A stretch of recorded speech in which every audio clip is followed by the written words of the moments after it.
High, আমি আমিদুল। আজকে আপনাদের সামনে 3.5 সিস্টেমের ইনস্ট্রুমেন্ট সম্বন্ধে কিছু আলোচনা আপনাদেরকে তুলে ধরব। তার মধ্যে 3.5-এ কী কী স্ক্রু যায় সেটা আপনাদেরকে শেখানো হবে আজকে।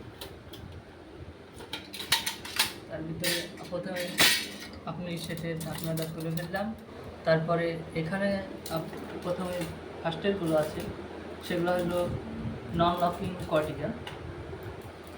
তার মাঝে যেগুলো আছে, যে এগুলো দেখতে পাচ্ছেন, এগুলো হচ্ছে লকিং কর্টিক্যাল 3.5 সিস্টেমে। আর এগুলো হলো লকিং ক্যান্সেলাস। এগুলো দেখতে পাচ্ছেন যে লকিং ক্যান্সেলাস এরকম হয়, আর লকিং কর্টিক্যালটা এরকম হয়। একটু বড় সাইজের না দেখালে বুঝতে পারবেন না হয়তো।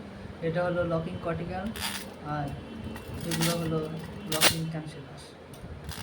এগুলো দিয়ে অর্থোপেডিক সার্জারির যে হাত পা ভেঙে গেলে যে বোনগুলো রিপেয়ারিং করা হয়, তার জন্য এই স্ক্রুগুলো ইউজ করা হয়।